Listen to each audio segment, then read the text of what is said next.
Hi, I'm Mike. I'm Scott. And I'm Mark. We are your Screen Machine product support team, and here's another quick tip.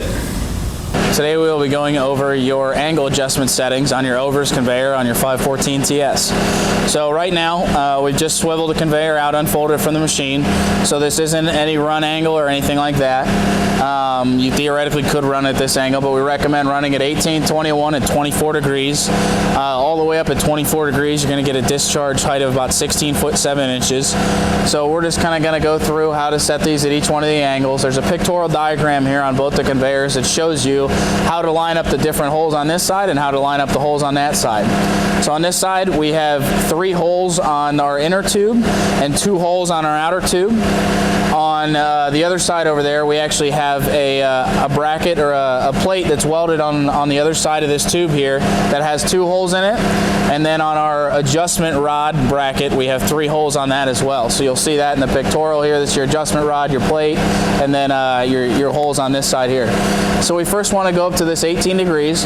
So at this angle, I'm going to be at the bottom hole on the outer tube, as well as the bottom hole on the inner tube. Scott over there is going to be doing that pinhole. He will be on the bottom hole on his outside bracket, as well as the bottom hole on his inside mounting flange there.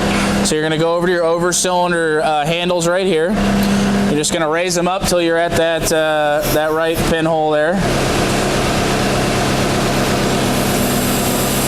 So we should be almost there.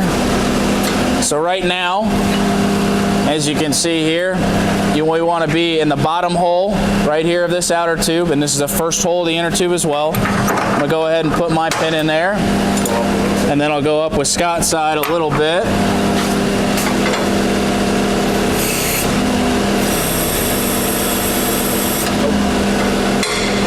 All right.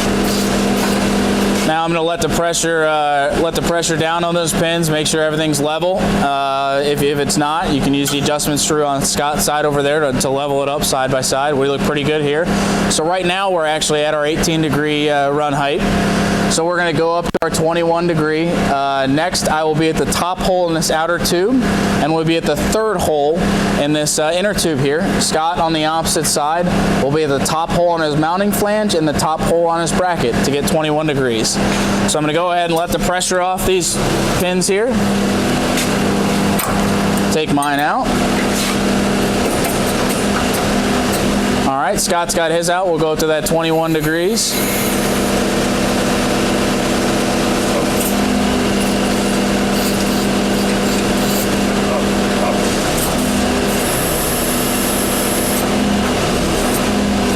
So I need to be at the top hole here, 3rd hole. Let me go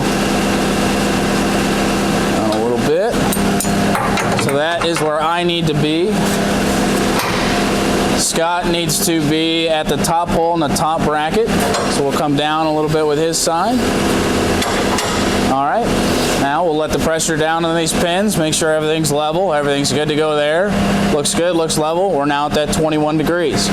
Last run operating position is at 24 degrees with that top discharge height of the 16 foot 7 inches. So now we'll show you how to get to the last one there. We'll go ahead and take our pins out.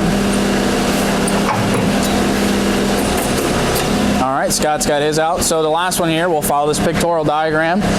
Scott will be in the bottom hole on his mounting flange and the middle hole on his bracket there.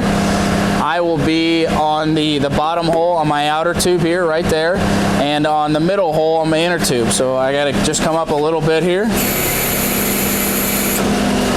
I'm going to put my pin in and then get Scott's where it needs to be over there. All right. Make sure to put your keepers back in so your pins stay in place. You don't lose them, anything like that. Now we're at that top run position. We're going to let the angle down, or let the weight down on those pins. Now our pins are nice and locked in place. We're ready to run. Everything looks nice and level. Like I said, if you need to adjust the level for any reason, that's what that screw adjustment on the opposite side is for. And now you're ready to run material with this conveyor.